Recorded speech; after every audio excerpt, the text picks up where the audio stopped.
If you've ever found yourself wondering, is it my copy or is it my offer? This episode is for you. Today, I'm joined by Alyssa Bellisario, the founder of the Yes Lab, the host of the Brilliant Ideas podcast, and a digital product strategist who helps small business owners turn confusing, cluttered offers into simple, sellable experiences their audience is excited to buy. Welcome to Seven Figure Copy, the show where I teach you how to create powerful strategic messaging so you can attract high-paying clients and scale your business to the next level with ease.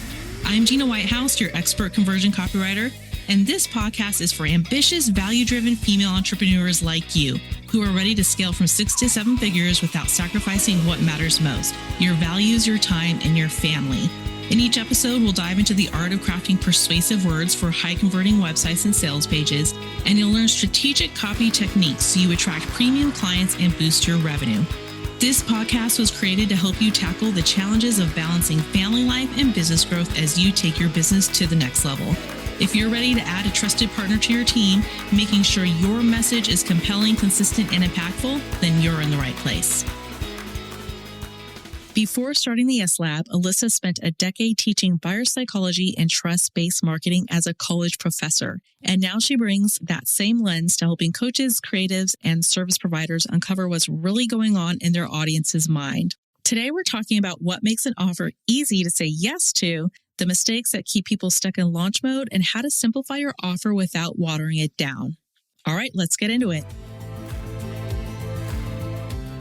Alyssa, I am so glad that you are here with me today. Thank you for joining me. I'm so excited to be here. Thanks for having me on the show. So let's start off with this. A lot of business owners hit a point where they start to second guess everything. And especially when a launch doesn't go well, it doesn't go as planned, or a product or service they have isn't selling as it should.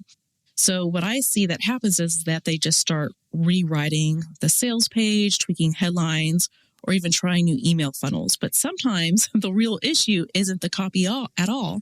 It's the offer itself. So let's start there. What makes an offer feel like a no-brainer to buy, especially when it comes to digital products or coaching programs? Yeah, I love this question because it's something that I geek out at a lot. I feel like there's so much advice out there, like just make it irresistible and people will come, or add more bonuses. And then that's what you think people want. But making an offer, I think, feels like a no-brainer. It comes down to how your audience sees the value in what you're offering. So most buying decisions, they aren't logical. They're actually emotional. So there is actual research out there that shows that we make decisions on the emotional part of our brain, and then we justify it with logic afterwards. So when we talk about, I know, right? I do that a lot. And so when we talk about a no-brainer offer, right, it has to do two things. Number one, it has to feel safe and easy to say yes to right away. Number two, it has to feel like it solves a problem that's already bothering them. So it's not something that you have to convince them is a problem that they're experiencing. And so if your offer feels confusing, overwhelming, or just kind of like too much to think about, their brain does the easiest thing possible. It will shut down and they will say, no, because no is actually safe for them. No doesn't require energy and it doesn't drain their bank account. And so a no-brainer offer solves that clear, immediate problem. So for an example, I just recently purchased a course on CapCut. I had paid for the pro version that I didn't know how to use it. I wish there was someone out there that could teach me the advanced techniques, since I'm kind of at a point in my business where I want to revamp my content. And I was scrolling on Instagram and I came across this random account. I didn't follow her before. I went to her profile. I loved her edits, the way that she edited her reels. And then I signed up without hesitation because it's something that I want and I need for my business. And so I feel like there's a lot of businesses out there, they confuse more value with more stuff. So you don't actually need more stuff to make your offer a no-brainer. It just needs to have high value in one specific area to solve one specific problem for your ideal client. I love that because it brings me to my next question, which is about stripping down an offer to solve that one specific problem. I know that I have fallen into, I would call the danger before, of just throwing in all the kitchen sink. because you just love everything that you create. I want to help people. I want to give them everything. Like I want to give all the value, right? But I know that there is a danger. There is a danger when you do that. So tell me a little bit, why does it make an offer more appealing and easier to sell when you just focus on that one thing instead of just throwing it all in? Like, what is the danger of throwing it all in? Yeah, I'm so glad you asked this because this is one of the biggest mistakes that I see. We get excited, we want to help, we pack way too much into one offer, valuable, when really we're making it really hard for someone to buy. Now, when you look at our brains and how they process decisions, here's my psychology coming out. A bunch of research on this dating back to childhood even. When you're faced with too many options, you have this kind of like decision paralysis, and then you don't make any decisions at all. And so it's kind of the same thing with your offer. Like typically what I see is people don't care really about the stuff that you have in your course, program, or membership. It may appear that they do.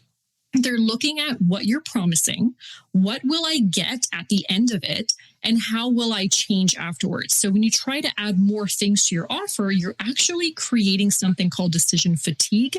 And again, the safest choice for them is to say no.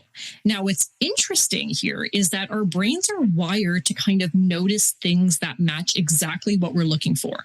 So we call this selective attention, and it means that your brain filters out most information and then locks in on what feels immediately irrelevant to them.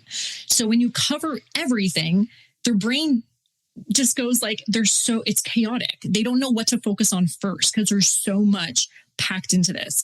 And the same thing goes with like memberships, for example. The number one reason why memberships fail is not so much the membership itself, but it's all the crap that's in the membership that when they first join, it's like, oh my goodness, like, where do I go? Like, it's just so overwhelming. Then they cancel and they leave. And so that whole snowball effect leads to a lot of confusion. It leads to frustration. Those tuitions lead to they don't buy, or they cancel, or they leave, or they just don't even make any kind of decision. Okay, so Alyssa, I so feel this because we have been trying to buy a new couch for our family room. Not only is it hard because there are so many options, but it's hard because I'm looking for something specific and my husband and my kids are looking for something specific, and the overlap isn't much. And I've just decided actually that we're going to buy one couch that meets their needs and then one that meets ours, and I'm going to make it work. But anyways, the reason why I'm bringing this up is I've walked into so many furniture stores, and if I don't go in there knowing exactly what I am looking for, it is so overwhelming. And I totally like deal with the decision fatigue, Same thing as if I walk into IKEA. They sell so many products. I could walk in there, I can walk that whole place and leave without buying one thing. If I just go in there to browse and say, oh, what do I want to see, or what do I want? But if I go in with the thing I know I'm getting, then I can go exactly to that area, get it, or look at those few things and make a decision. But yes, it's true, the decision fatigue. And I also agree with you on what you said about memberships, because it is overwhelming. Like I could go in a whole other direction with this, but I won't. Let's just say I've experienced it and it's caused me to kind of tune out. Yeah. I just finished reading a book about this actually, and I was like, yes, this is so, so true. Anyways, I could just keep going off on a tangent. So let me get back to our topic. You had said something where you had touched on the idea of creating something that you think they want, that your ideal target audience wants. Let's talk about that versus actually creating an offer that they need. Yeah, let's talk about that. Because it seems so obvious, right? But so many people skip this. It's really, really easy to get caught up in your own world and your own vision and perspective. The problem is when we're too close to the work, we assume we know what people need. But the problem is people don't buy necessarily what they need. Sometimes they do, but typically they buy what they want. And if you're not asking, you're kind of building an offer that feels Like it feels like to you, oh, this is so genius. They're going to love it. But that doesn't really vibe with your audience once you put that offer out. And so this is actually backed by psychology. I know I say this a lot, but okay. Our brains are wired to focus on what we feel we need right now, not necessarily what's best for us in the long run. That's why when you try to sell this whole transformation up front, people check out. But if you listen to the very thing that they say that they're stuck on right now, their most obvious pain point, they're going to lean in on what you have to say. So this is what I always tell my clients. You're allowed to take them deeper later. That's no problem. But the front door of your offer has to match what they think they need or want right now. And the fastest way to kind of figure that out is to ask them. I don't know why there is a fear around this. They have to ask them directly, point blank, polls, Instagram stories, email replies. You know, people will tell you exactly what they want help with if you just give them a chance to do so. Don't imagine that you know what they need. They're going to tell you once you put out that question. And once you have that language, your offer becomes so much easier to sell because then it's built around what your audience are already asking for. And the easy part is to put something together after you know what they're really looking for. That's the easy part, because then it's like, oh, this person needs help with, I recently worked with like a perimenopause coach, and she, her client needed help with navigating the symptoms and around that. And so she put together like a PDF or she put together an offer with some support. And so it's like, but did you talk to your audience about that? And so she put out like a poll and they said, yeah, like I can't sleep. My hormones are off. They'll tell you what's wrong with them. And then all you have to do is take that information. Okay, let's create an offer that supports where they are in their journey right now. Yes. What I want to say about this is it goes down to the research. This is something that I hammer home all the time. And you and I have talked about it. I just think it's so easy. Okay, first of all, it's easy to get excited when you have an idea, right? And then you just want to run with it. And sometimes it's hard to just slow down and ask yourself, like, do they really need this? Am I making sense here? Because I'm the kind of person who's always thinking, and I'm always trying to think of these ideas. And I'm like, how can I help this person and that person? And I have caught myself in that place before where I get an idea, I run with it, and then I put it out there. And yeah, there's that little thing in the back of my mind that says, maybe you should validate this first.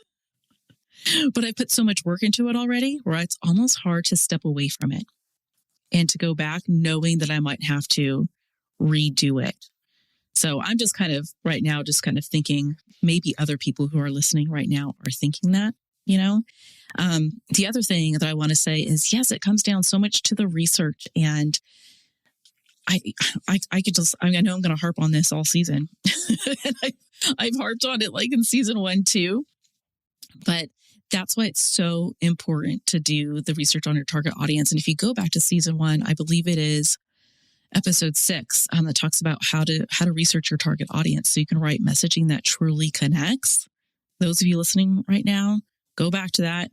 Listen, I think I give about maybe 4 or 5, 6 different ways where you can start to research your target audience. It's so important. And Alyssa, like you were saying, you're going to take those words too, right? Those things that you find out that they say, and you're going to put that right back into the copy. So when they hit the sales page, or your website, wherever you have your offer, they'll look at it and they should think, oh my gosh, how did she get in my head? So I'm just confirming everything you said here, how much I agree with it.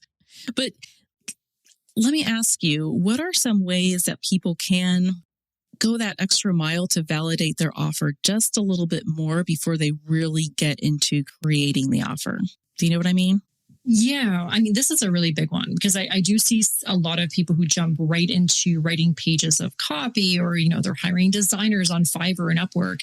Yeah. And then it flops, right? Because no one really wanted it in the first place, or it didn't really garner that much interest. So really, here's my simple rule.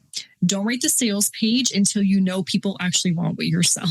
That saves so much time. Yes. Because when you think about the offer itself, like it is very time consuming. When you have to think about the offer itself, the description, the outcomes, the transformation, the inclusions, the exclusions, the price, the unique proposition positioning. Like there's so much investment that goes into it that you have to keep that in mind of how many hours you're spending already just validating that or not even just creating that offer. Now, when you think about how many hours are spent doing that, the easiest way that you can validate is to now talk about it out loud. So post it on social media, mention it in your emails, talk about it in real conversations. See who leans into that messaging and who ignores it. So I'll have clients, for example, they'll write like 1 or 2, 3 sentences, nothing fancy. They'll just post something like, hey, I've been thinking about creating a mini course on this problem. Would this be helpful for you? Or would you rather something else? And the responses kind of tell you everything of like, oh, not another course. Or can you just do like a live workshop or something like that? Yeah. Like the other option is you can pre-sell it. Now you don't need to have the whole thing built out. You can have like an outline, the promise, the outcome. You can have something like a first module built out and then let your audience know when the rest of the course will be released. Now, this option is a bit harder to validate only because there's some people in your audience that want to consume it in one go. So some people are like too impatient, so they don't want to just wait for the other modules to be released. And it puts more pressure on you to now create this once you have sales. So I think for that one, it just really depends on if your audience would actually go for something like that. But what I always remind people is that if you have to explain your offer in 5 different ways before someone gets it, it's not clear enough to sell. Like it's just not. So that early feedback saves you so much time before you go into kind of full on sales mode. And my advice is to just keep it simple. Test to see if there's interest and then wait and let your audience tell you if your offer is worth investing a lot of time, energy, and resources. Because if not, you're going to spend the next 100 hours working on something that your audience isn't ready for yet. And that's the whole thing too. When you think of the customer journey, you have 2 spectrums. Like you have like on the one side, you have people who are ready to go right now. They want your course or whatever you're offering. And then on the other side, where they just need more time to figure out if they want to work with you or if they're ready for what you're offering. And so you have to meet them exactly where they are. If you've been thinking, something's off with my copy, but I can't quite put my finger on it, you're exactly who the Yes Vault was built for. The Yes Vault is your private resource hub where I'll show you literally what high-converting premium messaging looks like in 3 private videos. We're talking high-converting copy and messaging examples, clear breakdowns, and fast clarity on why people aren't saying yes yet. Plus, every guest on season 2 of the podcast shares a free resource and they're waiting for you inside the vault. So if you want to stop guessing and start seeing what works, for only $14, you can unlock the Yes Vault now by going to the show notes or visiting whitehousesm.com/the Yes Vault. That's good. Yeah. Sometimes there is that trust building process, right, that goes into it. And it's definitely going to be different between someone who I would say is more of a cold audience that just meets you right away. And you and I have talked about this before in our own personal conversations. Or that warm audience, right? We've kind of have to meet people where they are and even test how well that product, service, or offer you have does with each of those audiences. And maybe even tailor it towards, it could be the cold audience first or the warm audience. I mean, everything just comes down to testing, right? Experimenting. Yeah. You know, I always think that if you haven't failed at something a million times, like you have to fail first many, many times before you get it right, and it's okay. It's okay. Just keep testing. The more you fail, the closer you're going to get to having success with that thing that you're trying to put out there. So let's talk next about small digital offers that people can use to actually grow their email list. So this could be what we would call like a lead magnet or a freebie. Give our listeners some ideas for small digestible offers that typically perform very well and are great tools to build trust, introduce ourselves and our businesses to potential clients and customers. Yeah. So I'm going to be really honest here. I think most people who are making freebies, they're making them way too overcomplicated. Like they're just overthinking it too much. And I see a lot of giant bundles of worksheets that people download and then they never look at again. So let's break it down. When you look at why people sign up for a freebie, other than the obvious, okay, it needs to solve a problem. We all know that to be the case here. We've touched on that a lot of times. But deeper than that, your audience's brain is actually wired to love a quick win because they trigger that little dopamine hit.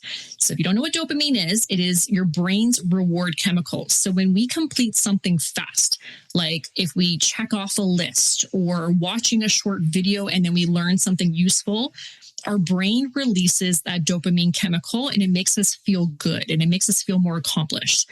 So when we're thinking of what lead magnets create a dopamine effect, we want to create something that gives them that like an immediate reward. So things like plug and play templates or swipe files are great because people can copy paste and then they have that result within minutes. I would say like checklists and quick start guides work the same way. People can like check things off. They feel like they've made progress. They can reference back to it when they're feeling like confused. Even something with a short ebook. The key with a short ebook, though, is you want to keep it very highly specific. So no pages upon pages, unless, and this is a big but, unless your topic is so comprehensive that there's no way around it. I'll give you an example. So a previous client I had, Jennifer Scribner, she is a GAPS practitioner. So she created an ebook. It's not free, but to give you some context on length, she created this ebook for people to know where to find healthy ingredients in the States that were not found in normal, like standard grocery stores. So her ebook is quite long, but that's only because she had one specific problem that she solved, and there was a lot of businesses to include in that list. So depending on what you do, it will kind of determine what the format your lead magnets are best consumed in.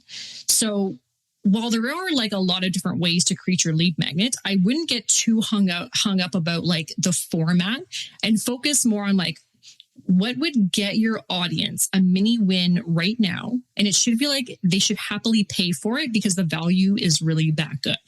And so as a result, what happens is you'll grow your email list and it's much more targeted than just people who are like freebie seekers who just download and they never look at your lead magnet again. That's what we really don't want. Yeah, that's good.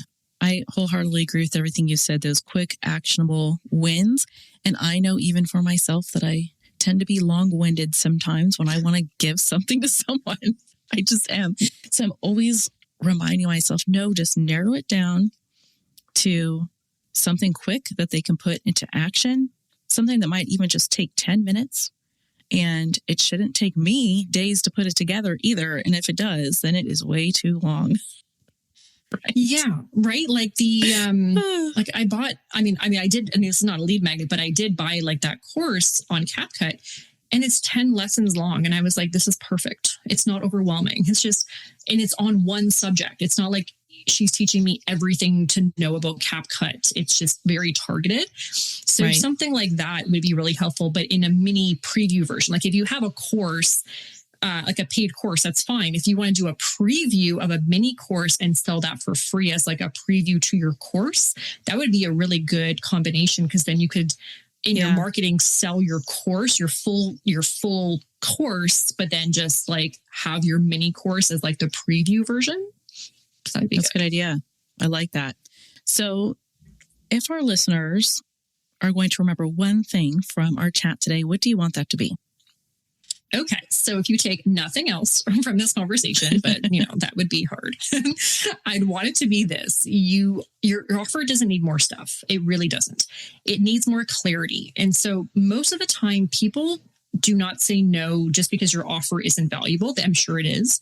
They're saying no because it's confusing, or it's trying to solve too much at once, or it's not speaking to what they think they need right now. And so when you make things more clear, more simple, more easy to say yes to, everything else just gets easier. Your sales get easier. Yep. Your marketing gets easier. Your confidence grows. It's kind of like this ripple effect that happens. And so this is what I say. If your offer isn't landing, I wouldn't rush to add more. I want you to strip it back, tighten up the messaging and make sure you know exactly who it's for. If you've done all those things and you're still not seeing results, sometimes the best thing that you can do is to give it time, which I know as someone who I am very naturally impatient. I am the most impatient person. So for most people, it is the same. They're very impatient. They want immediate results today. It's very tough to do, but we really don't give our offers a chance to see if time is the issue as well. So I feel like we're so quick to give up. And then when we don't see immediate results, we just freak out and then change the offer again. But what we really need to do is just chill for a second and let our offers get to the right people, because sometimes it really isn't the offer. It's just, okay, yeah, we've done the messaging, we've done everything. Why is it still not working? Give it time. When we give up too easily, it just hurts our business, because then we're in rewriting mode and we have to rejig the offer. And that's not what's really making us money. Just chill. It will come. And, they say even my old mentor of mine, for years, he's been saying the same thing. Alyssa, give it 6 months. If in 6 months, it just completely flat out bottoms out, okay, change your offer, but give it time, because sometimes it takes people a while to see your offer because they're coming from a different place, or they're in their different stage of research, or, just let it go. Give it 6 months. If after 6 months it doesn't work, then go and change your offer. I like that. And I like how you brought up the time. And I won't go into detail here because we don't need to all talk about the behind the scenes, but you and I worked on something recently. And yeah, I would love to just see it make tons of money right away, right? But it took time for us to find the right audience, actually. A lot of testing just to see, okay, who is really going to respond to this? But it's been March. It's been about 3 or 4 months now. I don't know, but it's finally starting to gain some traction. So anyways, maybe I'll share about that a little bit more at another time, but thank you so much. There's just so much good gold advice that you've given to our listeners here. So last question I want to ask you that I ask everyone is, for the female business owner, entrepreneur who's trying to scale her business while juggling family life and all the things, what's one piece of advice you would give her? Oh, I really struggle with this. I even have often found myself with kind of two torn identities here. So one identity, I feel like I'm a very ambitious person. I love to work, coach, love to help others. It's so much fun, but in motherhood, I am forced to stop, recenter, be present. And what worked with me 5 years ago does not work for me now in the slightest bit. And so, what I've learned even in the most recent business pivot that I've done so far is to really honor the season of motherhood that you're in, and build a version of your business that allows for that freedom, because freedom is really what's going to it's going to make it worth it. You're not going to feel tied down, kind of burnt out. And to be honest, I'm a huge fan of doing less, but more strategically. I always thought if I worked more hours, if I put in more time, if I was more on call for clients, at their beck and call whenever they wanted, that somehow I would make more money, have more time. But really the opposite happened to me. I actually, to be vulnerable here, I almost did not recover from my burnout. And I realized that anyone on social media who is preaching about doing more is somehow better, don't listen to them. That is so unrealistic, especially for women who take care of so much already. They don't need more. I have, even with one child, I am so busy in motherhood. I mean, imagine having 3, 4, 5 kids, and then a business on top of that. You don't need more. You don't need more hours, more time. It just has to be strategically done. You need more clarity on what offers to create, what marketing styles feel fun to you that don't drain your soul, and then what systems to build so that the business and the life doesn't have to be all one-sided. So I would say the best thing that you can do for your business, get clarity, then decide on what offers don't suck up your energy, and then do more of that. That's really my simple Sounds good. version.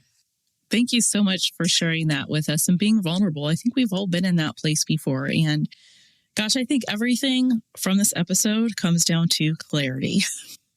Having clarity and being clear in your offers, and even clearly knowing what you want in your life right now, and being realistic and truthful about even what you can give to your business and how to use those strategies, right? To find those projects that you want to work with, those clients that you even want to work with. One of the things I did in my business when I first started is like the first year I took almost every job that came my way. And I purposely did it though, because I knew by the end of that year, I would know exactly what kind of project I want to work on, which ones I didn't want to work on anymore in the future, what types of clients I wanted to work with, and what types of clients I didn't want to work with. It's so true. I did the same. It did. And it gave me clarity. And so the second year of my business, then I really kind of niched down into who I want to work with. It helped me even with like my own brand and my own messaging. And it just brings me a lot more projects now and people that I want to work with that are a lot more fun. And that energize me instead of do the opposite, you know?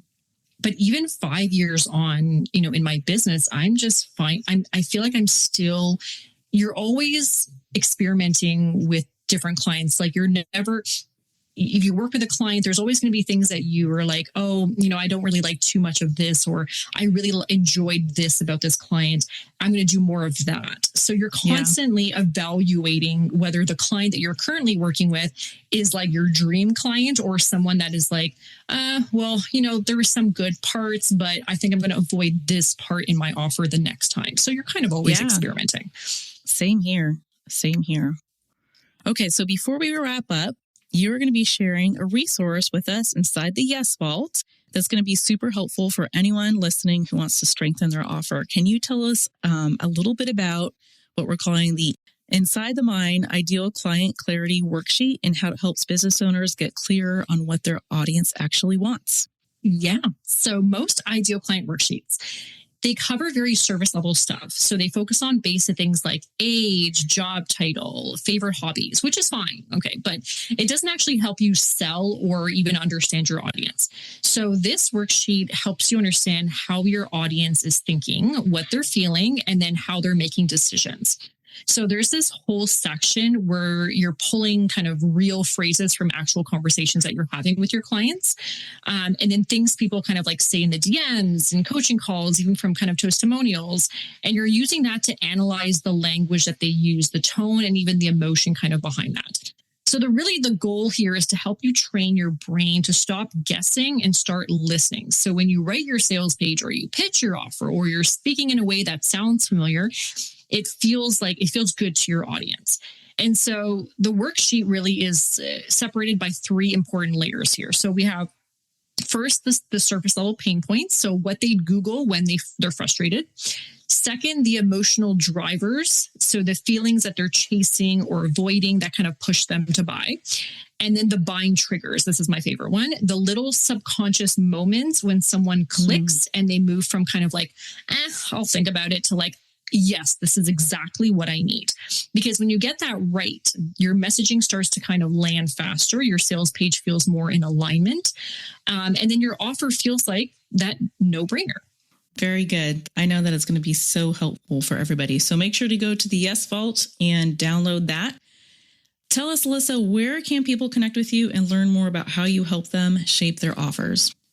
Yeah, so the easiest way to connect with me is over on Instagram. So it's at yeslab.ca. That's where I hang out the most. Or visit my website, yeslab.ca. You can also listen to my podcast, Brilliant Ideas, where I help you discover new ways to grow your business with the advice from successful entrepreneurs who have built digital products. And if you are looking for tools to help with your offer, it's always a good start to start with an offer audit. So this will help spot where people might be getting stuck, where your messaging is feeling flat, and where your offer might be creating hesitation. And also to pick up my free tool, The Ultimate Guide to Increase Opt-ins. This is where I help you assess, diagnose, and fix your lead magnet to get more clients and sales. So really the goal here is to help you feel more clear. It feels easier to sell and just more fun to talk about. Very good. Well, thank you so much, Alyssa. This has been a really good conversation. Thanks for joining me today. Of course. Thank you so much for inviting me to the show today, and I really appreciate the feature. Thanks for tuning in to this episode of 7-Figure Copy. If you've enjoyed the show, don't forget to leave a 5-star review on your favorite platform and follow me on Instagram for more insights.